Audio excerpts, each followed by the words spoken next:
नमस्कार ओमकार जी, बहुत-बहुत स्वागत है आपका। नमस्कार अंजू जी, बहुत धन्यवाद।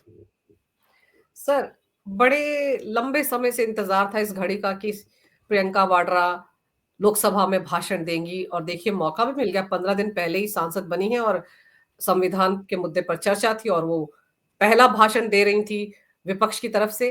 क्या लग रहा है आपको सर, चर्चा संविधान पर हो रही थी, वो संभल पहुँच गईं, वो उन्नाव पहुँच गईं, हाथरस पहुँच गईं। ऐसा नहीं लग रहा था कि संभल के लोगों को सदन के अंदर खड़े होकर भड़का रही हैं? देखिए 2-3 बातें हैं अंजू जी, उन पर हमें गौर करना पड़ेगा। प्रियंका गांधी वाड्रा इस देश के लिए नई नहीं हैं, लोकसभा के लिए नई ज़रूर हैं कि पहली बार चुन करके वहाँ की सदस्य बन करके वो सदन में खड़ी होकर के भाषण दे रही थी। हुँ, लेकिन इस देश के लोगों के लिए तो बिल्कुल भी अपरिचित नहीं हैं। वो वर्षों से अपनी माताजी और अपने भाई के लिए अमेठी और रायबरेली में चुनाव प्रचार भी करती रही, उनका चुनावी प्रबंधन भी करती रही और समय-समय पर मीडिया के कुछ चुनिंदा चेहरों के साथ बातचीत भी करती रही हैं।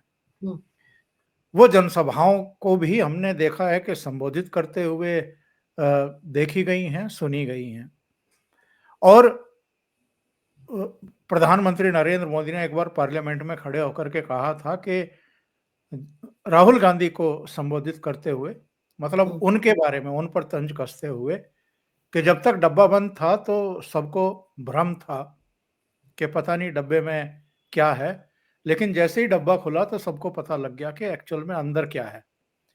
तो वैसे ही प्रियंका गांधी वाड्रा के बारे में भी कोई इस वहम में नहीं था, भ्रम में नहीं था हुँ, कि वो कोई बहुत ओजस्वी वक्ता हैं या बहुत तैयारी के साथ विषयों पर रिसर्च वर्क के साथ आती हैं, बोलती हैं और वो भाई से कहीं किसी भी दृष्टि से बेहतर समझ-बूझ वाली नेता हैं।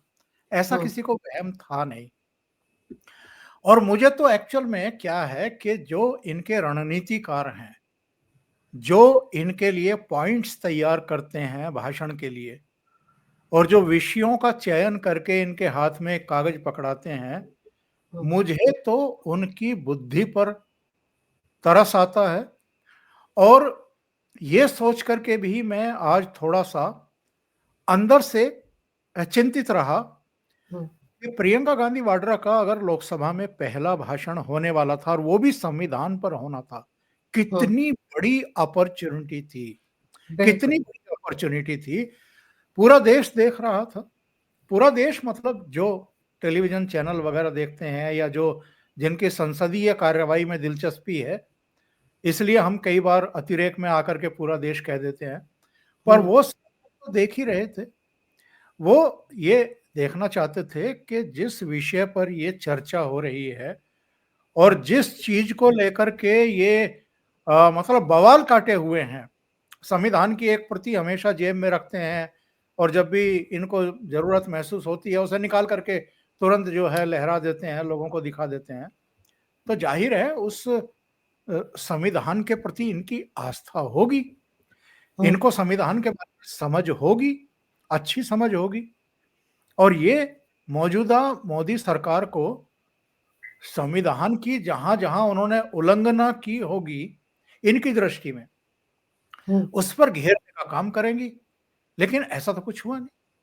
हुँ, कहीं भी उनके 31 मिनट के भाषण में हमें 1 मिनट को भी ऐसा नहीं लगा कि वो किसी संविधान उल्लंघन को लेकर के मोदी सरकार का कान पकड़ रही हैं या ये कह रही हैं कि साहब आपने यहाँ संविधान का उल्लंघन किया है और देश जो है वो आपसे जवाब मांग रहा है या हम जवाब मांग रहे हैं। ऐसा हुँ, तो कुछ नहीं किया उन्होंने। बिल्कुल। वो तो प्रधानमंत्री नरेंद्र मोदी की वेशभूषा पर हुँ, किसी राजा का जिक्र करते हुए कि राजा भेष बदल करके जनता के बीच में जाते थे, उनकी परेशानियां सुनने के लिए। और आजकल के राजा तो एक बात तो ये है कि इनके दिमाग में ये राजा, रानी, महारानी और जो अ, ये जो ब्रिटेन में जो एक व्यवस्था है कि एक महारानी या महाराजा जो है वो बकिंगम पैलेस में बैठे हुए हैं, वो सब चीजें इनके दिमाग में जो है घुसी हुई है, तो वो निकलने वाली आसानी से है नहीं। आज के जो जनता के द्वारा चुने हुए प्रधानमंत्री हैं उनको भी ये राजा बताते हैं, हाँ, उनकी वेशभूषा की बात करते हैं।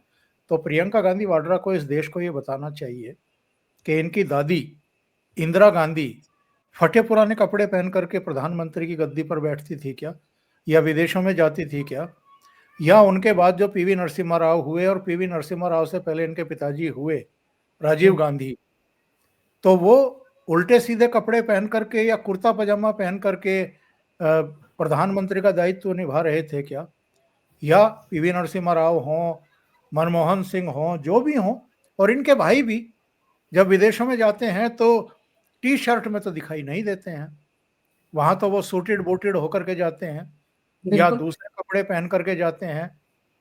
तो भाई आपको क्या नरेंद्र मोदी को अपमानित करना है हर जगह? और अभी तक क्या आपका पेट नहीं भरा है, आपका मन नहीं भरा है, या आपको जो सुफल इस देश की जनता ने नरेंद्र मोदी का अपमान करने पर दिया है, अभी तक वो आपको दिखाई नहीं दे रहा है क्या? आपकी माताजी ने 2007 में गुजरात चुनाव प्रचार के दौरान उनको मौत का सौदागर कहा था।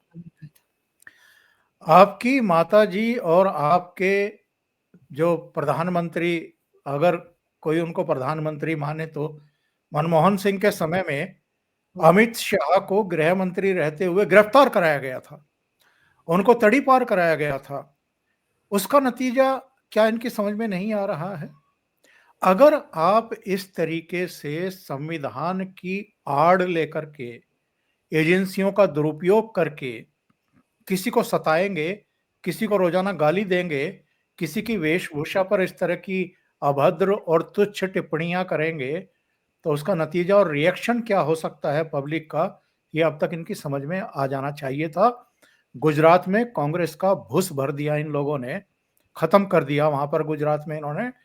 और जब से ये नरेंद्र मोदी को गाली गलौज कर रहे हैं, मणिशंकर अय्यर ने ताल कटोरा स्टेडियम के बाहर खड़े होकर के कहा था कि नरेंद्र मोदी 21वीं सदी में प्रधानमंत्री नहीं बनेंगे, नहीं बनेंगे, नहीं बनेंगे। अगर चाय की दुकान लगाना चाहे तो यहाँ हम उनको जगह दे देंगे। उसका नतीजा देखा क्या हुआ? चाय पर चर्चा शुरू करा दी थी नरेंद्र मोदी ने चुनावी अभियान के दौरान, और क्या हुआ कांग्रेस का 2014 में? जी, सबसे कम सीटें 44 पर सिमट गई थी। फिर 2019 में भी सांस नहीं आने दिया, केवल 52 पर सिमट गई। इस बार थोड़ा सा सांस आते हुए दिखाई भी दिया, तो भी 100 सीटों पर नहीं पहुंच पाई। और अभी भी इनको अक्ल नहीं आई है कि देश के सबसे लोकप्रिय प्रधानमंत्रियों में से एक नरेंद्र मोदी की आप वेशभूषा पर चर्चा करते हैं, आप ये कहते हैं कि पिछले 15 दिन से मैं पार्लियामेंट आ रही हूं, नरेंद्र 10 मोदी 10 मिनट के लिए आए हैं। सर अपने मतलब क्या? भाई का याद नहीं है इनको? इनका भाई कितना आता था सर, आजकल एलओपी हो गया उसके बावजूद एब्सेंट रहते हैं वहां से।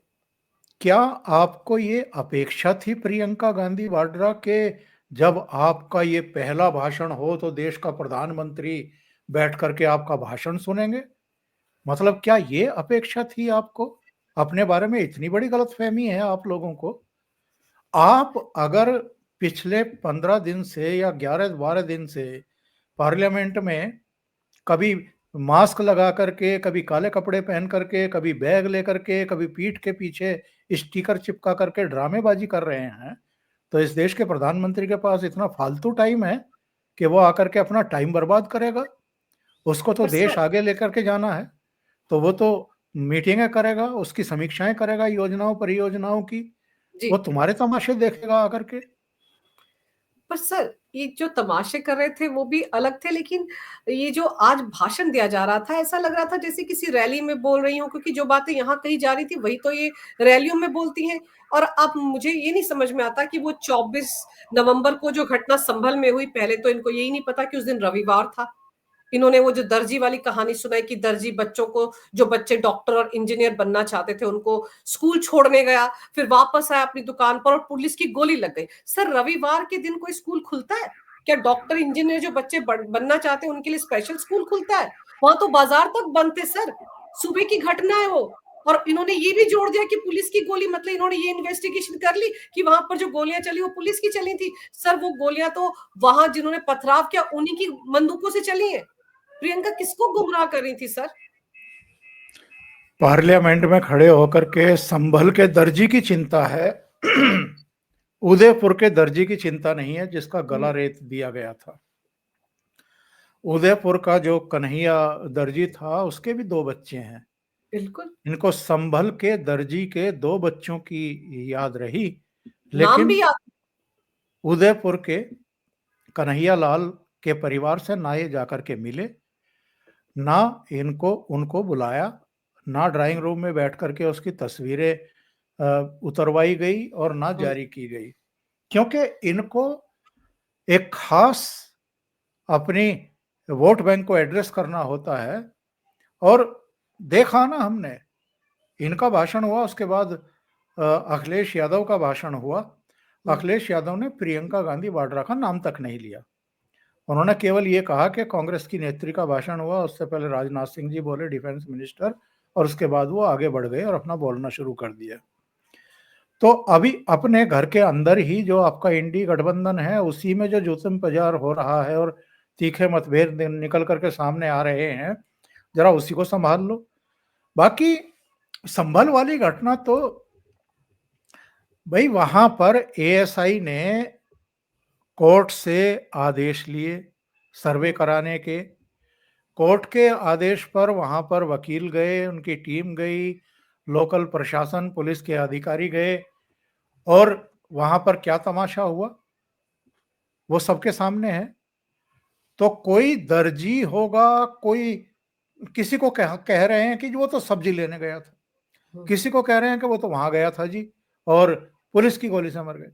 आप बिल्कुल वैलिड क्वेश्चन कर रही हैं अंजू जी। क्या इन्वेस्टिगेशन में ये बात सामने आ गई कि पुलिस की गोली से ही मरे थे? उस समय भी ये बात आई थी कि जिस बुलेट से उनकी जान गई है वो बुलेट तो पुलिस इस्तेमाल ही नहीं करती है, पुलिस इस्तेमाल ही नहीं करती है। और वहां तो अब पाकिस्तान की सेना जिन बुलेट्स का इस्तेमाल करती है उसके खोखे मिल रहे हैं नालियों में। जी तो ये सब क्या क्या शो करता है? मेरा कहना ये था शुरू में, जो मैंने शुरू किया था, जी कि मुझे शिकायत इनके रणनीतिकारों, इनकी स्क्रिप्ट लिखने वाले, इनके भाषण के विषय तैयार करने वाले, इनको पॉइंट्स बना करके देने वालों से शिकायत है। और शिकायत इसलिए नहीं है कि मुझे कोई प्रियंका गांधी वाड्रा से या कांग्रेस से हमदर्दी है। मुझे थोड़ा बहुत अंदर से गिला शिकवा इस बात का है कि भाई, लोकसभा में आपका पहला भाषण होने वाला था, आपके कंटेंट तैयार करने वाले, आपके विषय तैयार करने वाले क्या जानबूझ करके आपको राहुल गांधी से निचले पायदान पर ही रखने पर आमादा थे, सोच रहे थे कि बहन जो है वो भाई से ज्यादा चमक ना जाए, इसलिए जानबूझ करके गलत विषयों की लिस्ट आपके हाथ में थमा दी गई कि बस आप इन इन विषयों पर और इस क्रम में बोलें। वरना अगर ये गांधी नेहरू परिवार से ताल्लुक रखती हैं, इंदिरा गांधी की पोती हैं, लोकसभा में चुन करके आई हैं, पहला भाषण होना था, संविधान पर होना था, तो एक बहुत बड़ी अपॉर्चुनिटी थी, एक ऐसा अवसर था जब ये सदाशयता का, संयम का, संतुलन का, और कहना चाहिए कि जो मर्यादा होती है, जो गरिमा होती है, पदों की भी, सदन की भी, स्पीकर की भी, प्रधानमंत्री की भी, उसको ध्यान में रखते हुए एक बेहतर भाषण दे सकती थी। लेकिन कहीं कोई गरिमा दिखाई नहीं दी, कोई मर्यादा दिखाई नहीं दी, किसी के प्रति कोई सम्मान दिखाई नहीं दिया, कंटेंट में कोई जान दिखाई नहीं दी, गहराई दिखाई नहीं दी, कोई रिसर्च वर्क दिखाई नहीं दिया। और जिन मुद्दों पर अगर आपके दिमाग में है कि यहाँ यहाँ इस सरकार संविधान का उल्लंघन कर रही है, उनको पॉइंट आउट करने में भी नाकाम रही। उन्होंने जो 31 मिनट का भाषण दिया, मैं कहूंगा कि टाइम जाया किया, और अपनी छवि जो बेहतर बना सकती थी, कर सकती थी, जो प्रशंसा बटोर सकती थी, गरिमा और मर्यादा में रह करके, संतुलित रह करके, सेंसिटिवली उन चीजों को रख करके वो एक बड़ा अवसर उन्होंने खो दिया। सर कई बार तो ऐसा लग रहा था कि जैसे उनकी स्क्रिप्ट राहुल गांधी ने तैयार की हो, क्योंकि यही सारी बातें दोनों भाई बहन यहाँ वहां बोलते रहते हैं। और दूसरा अडानी का मुद्दा भी वो बीच में ले आए कि कोल्ड स्टोरेज जो थे वो अडानी को दे दिए। मतलब कहीं ना कहीं से अडानी को घुसाना ही था, क्योंकि ड्रामा जो इतने दिन से करते आ रहे थे अडानी के नाम का। अब आप देखो ना कि वो कह रही हैं कि साहब हिमाचल के जो सेब उत्पादक हैं वो रो रहे हैं। हाँ, तो भैया सरकार किसकी किसकी सेवा। जिम्मेदारी है? सरकार किसकी है? मुख्यमंत्री किसका है? क्या मतलब यहाँ के ऊपर का जितना ये माला है ये एकदम खाली है क्या? आपको ये भी ध्यान नहीं रहता है कि हिमाचल में इस समय सरकार किसकी है और जिम्मेदारी और जवाबदेही किसकी है? अगर वहां का कोई, भाई मैं सेब उत्पादक को भी किसान ही मानता हूं, बिल्कुल किसान ही है वो सर भी वो। वो भी किसान है। जी। वो बकरी बकरी पालने वाला भी किसान ही है। जो मुर्गियों को पालता है उसके उनके जो फार्म होते हैं, जो अंडों का और मुर्गियों का निर्यात करते हैं, वो भी किसान ही है। हम्म। ये सब किसान बिरादरी में आते हैं। तो वैसे तो आप किसानों का इतना ढिंढोरा पीटते हो, और हिमाचल के सेब उत्पादक अगर रो रहे हैं तो बजाय इसके कि आप अपने मुख्यमंत्री को कहें कि भाई आप इनके आंसू पोंछो और ये हम्म। जिम्मेदारी लो कि ये ना रोएं, बल्कि हंसते हुए चेहरे दिखाई दें, आप तो पार्लियामेंट में खड़े होकर के अपनी सरकार को नेक्ड कर रही हैं, एक तरीके से उसको एक्सपोज कर रही हैं। चुनाव से पहले तो बहुत ऊंची ऊंची बातें होती थी, सेब उत्पादकों के लिए हम ये करेंगे, हम वो करेंगे। इनका घोषणा पत्र जरा निकाल करके देखिए अंजू जी, इस शो के बाद जो हिमाचल प्रदेश में चुनाव लड़ते समय इन्होंने सब्ज बाग दिखाए थे।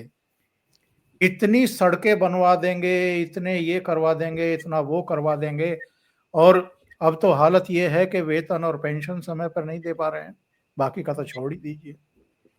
तो सत्ता में आने के लिए आप कुछ भी करेंगे, बहुत ऊंची ऊंची बातें करेंगे, और उसके बाद जब डिलीवर करने की बात आएगी तो फिर आप ये भी भूल जाएंगी कि आपकी सरकार वहां पर है या भारतीय जनता पार्टी की सरकार है। या इनको ये गलतफहमी है कि चाहे इनकी प्रदेश सरकार है, इनका मुख्यमंत्री है, पर वहां की सेब खरीदने की और किसानों के चेहरे पर हंसी और खुशी के भाव लाने की जिम्मेदारी भी नरेंद्र मोदी की है। तो फिर सर आप किस खेत की मूली हैं भाई? आप क्या कर रहे हो? सर वो तो यहां तक कह रही थी कि पंडित जवाहरलाल नेहरू ने सब कुछ करने का ठेका थोड़े ले रखा था। आप वर्तमान की बात करिए, आप करिए, और साथ ही साथ कि अगर इनको 400 से ऊपर सीटें मिल जाती तो संविधान बदल देते। मतलब संविधान को लेकर जो फेक नैरेटिव ये लोकसभा चुनाव के दौरान चला रहे थे सर, उसको आज भी कायम रखे हुए हैं। सदन के अंदर खड़े होकर ये बातें बोली जा रही हैं। एक तो नेहरू ने अगर गलतियां की हैं, और जिसका उल्लेख राजनाथ सिंह साहब ने किया है, उन्होंने तो बताया है कि 1950-51 में ही पहला संशोधन आ गया था, हम्म। और वो संशोधन प्रेस का गला दबाने के लिए लाया गया था। अभिव्यक्ति की स्वतंत्रता के बड़े प्रचारक हैं ये, हम्म। बहुत ऊंची ऊंची बातें करते हैं, लोकतंत्र की बातें करते हैं। लोकतंत्र की हत्या तुरंत हो जाती है, मतलब सुबह दिन में होती है, शाम को फिर लोकतंत्र जिंदा हो जाता है, अगले दिन सुबह फिर ये इनको लगता है कि लोकतंत्र की फिर हत्या हो गई। तो रोज तो ये लोकतंत्र की हत्या करवाते हैं। अभिव्यक्ति की स्वतंत्रता की बात करते हैं, लेकिन नेहरू भी, इंदिरा गांधी ने इमरजेंसी थोप करके दिल्ली के और पूरे देश के मीडिया के साथ क्या किया था। मीडिया नहीं था उस समय, न्यूज प्रिंट था, मतलब प्रिंट अखबार। प्रिंट मीडिया था। मीडिया था, प्रेस था। उसको किस तरीके से रेंगने के लिए मजबूर कर दिया था, और विद्याचरण शुक्ला को संचार मंत्री उस समय स्पेशली क्यों बनाया गया था, सबको पता है।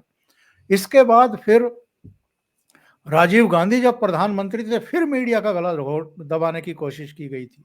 मुझे याद है उस समय हम्म। राजपथ जनपथ पर जो है पत्रकारों का बहुत विशाल एक प्रदर्शन हुआ था, तब जाकर के राजीव गांधी बैकफुट पर आए थे, वरना वो भी मीडिया का गला दबाने के लिए आए थे। तो 3 प्रधानमंत्री इस खानदान के रहे, तीनों ने मीडिया को, अभिव्यक्ति की स्वतंत्रता को दबाने का काम किया। 1975 में इंदिरा गांधी ने क्या किया था, जब रायबरेली पर इलाहाबाद हाई कोर्ट के जस्टिस सिन्हा का फैसला मैंडेट है।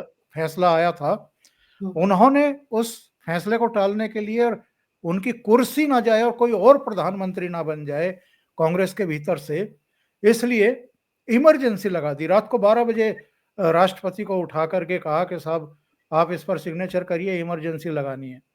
रातों रात उस समय जयप्रकाश नारायण, यहाँ गांधी शांति प्रतिष्ठान है आईटीओ के पास, वहां पर मच्छरदानी लगा करके सो रहे थे, वहां से उनको गिरफ्तार किया गया।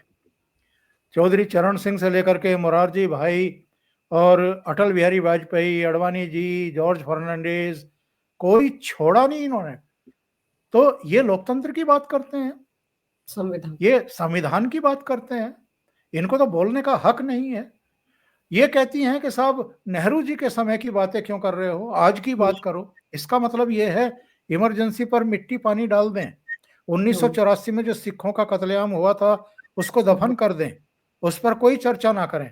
मतलब आपने जो पाप कर रखे हैं उन पर कोई चर्चा ना हो। तो आज की बात कर लो, बताओ पिछले 10 साल में कौन सी संविधान की हत्या हो गई, लेकर के तो आओ, तथ्यों को तो देश के सामने रखो। उन पर तो आप बात कर नहीं रहे, आप अडानी अडानी का राग जो है वो आलापना शुरू कर देते हैं। जी सर ये कहा जा रहा है कि बहुत डर का माहौल है, और ऐसा डर का माहौल है जो कि अंग्रेजों के टाइम में भी ऐसा नहीं था। मतलब अंग्रेजों के टाइम में मौसम बड़ा अच्छा था इनके लिए, कांग्रेसियों के लिए खास तौर पर। हाँ, डर का माहौल तो दिखाई दे ही रहा है, हर चुनाव में दिखाई देता है। जिस तरह के भाषण देते हैं, जिस तरह से मीडिया का ये उपयोग दुरुपयोग करते हैं, इतनी गाली गलौज देश के प्रधानमंत्री के साथ करते हैं। और कौन कर रहे हैं? जो वंशवाद और खानदान की जो विरासत की राजनीति करते हैं, वो लोग जो पैराशूट से उतर करके आए हैं, चांदी की चम्मच लेकर के पैदा हुए हैं, ये वो लोग नहीं हैं जिन्होंने निचले स्तर से संघर्ष किया हो, दरियां बिछाई और समेटी हों, पोस्टर चिपकाए हों, घर घर जाकर के संपर्क किया हो लोगों से, उनकी परेशानियां जानी हो। हाँ, फोटोग्राफी के लिए, वीडियोग्राफी के लिए और प्रचार करने के लिए और अपने आप को ग्लोरीफाई करने के लिए अपनी टीम लेकर के जाते हैं, 10-12 कैमरा पर्सन को लेकर जाते हैं, कुछ चैनल के लोगों को लेकर जाते हैं, और बस फौरी तौर पर कुछ मिनट के लिए, 1-2 घंटे के लिए वो सब फोटोग्राफी होती है। उसके बाद ये भूल जाते हैं कि पिछली बार कहाँ कहाँ गए थे, किन किन लोगों से मिले थे। तो किसको बेवकूफ बना रहे हैं? और अब तो अंजू जी, चूंकि ये इतना ज्यादा मीडिया हो गया है, सोशल मीडिया हो गया है, अब तो कहीं कुछ भी घटना होती है तो लोगों को तुरंत पता चलता है।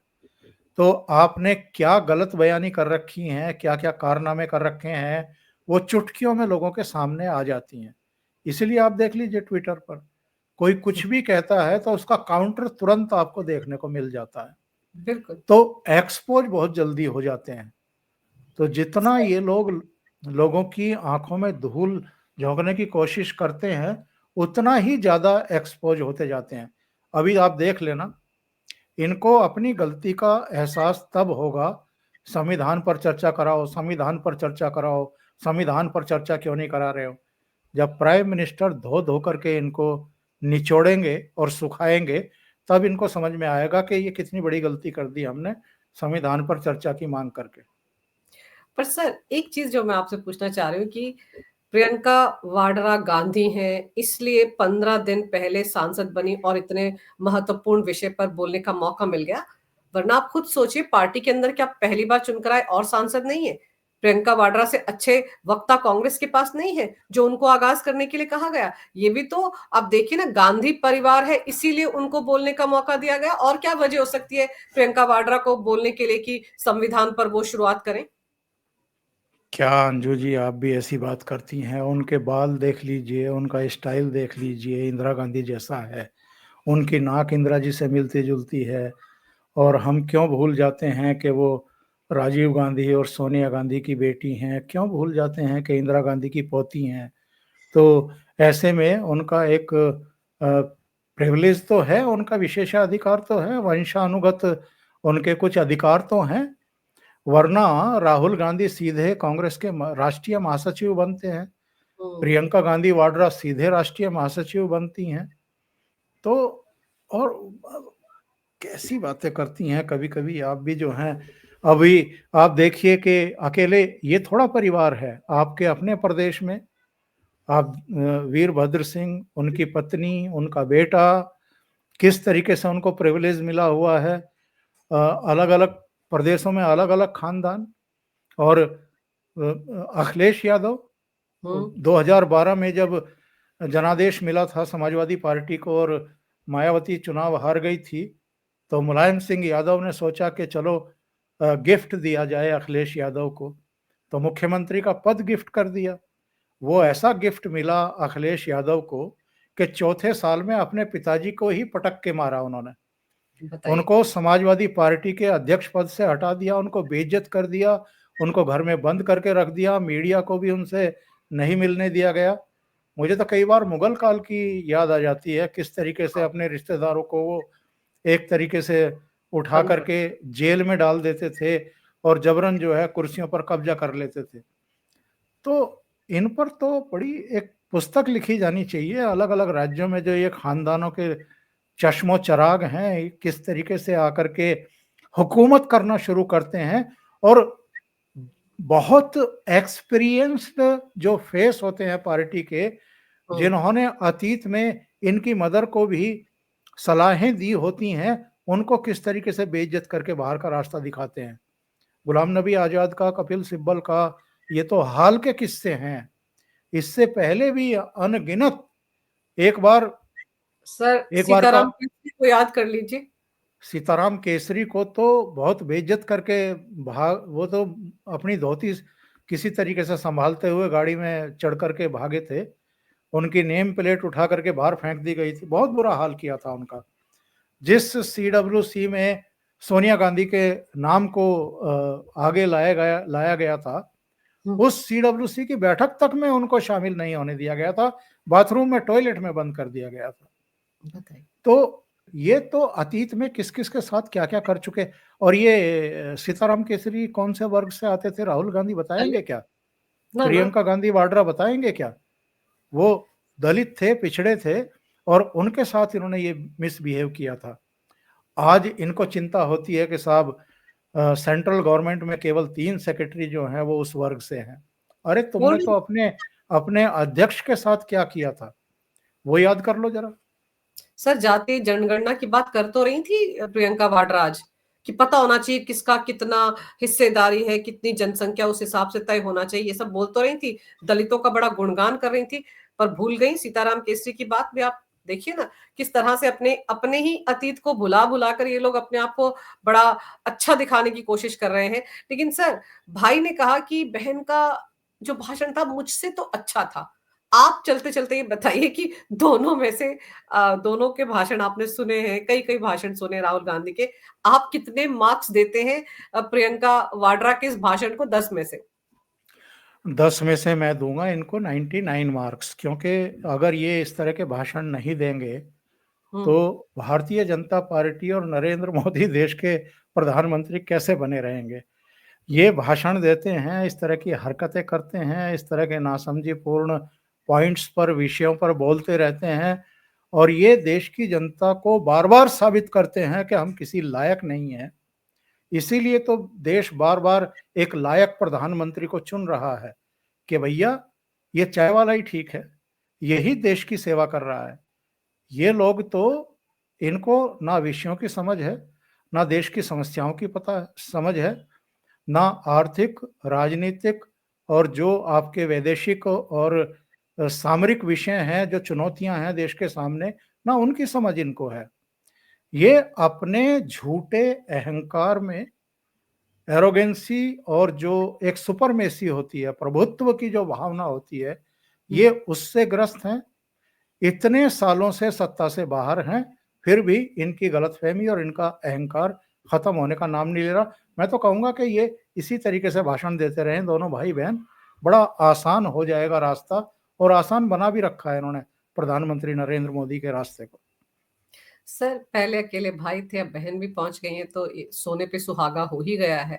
तो अब देखते हैं आने वाले दिनों में और किस तरह के भाषण भाई और बहन देते हैं। लेकिन मुझे लग रहा है कि शायद कल भाई जो एलओपी हैं वो भी भाषण दें, तो पता चल जाएगा दोनों की स्क्रिप्ट दरअसल किसने लिखी, दोनों का स्क्रिप्ट राइटर एक ही है क्या? सर आपने समय निकाला, विस्तार से इस विषय पर तमाम जानकारी मेरे दर्शकों को दी। आपका बहुत-बहुत धन्यवाद। जी, नमस्कार। नमस्कार।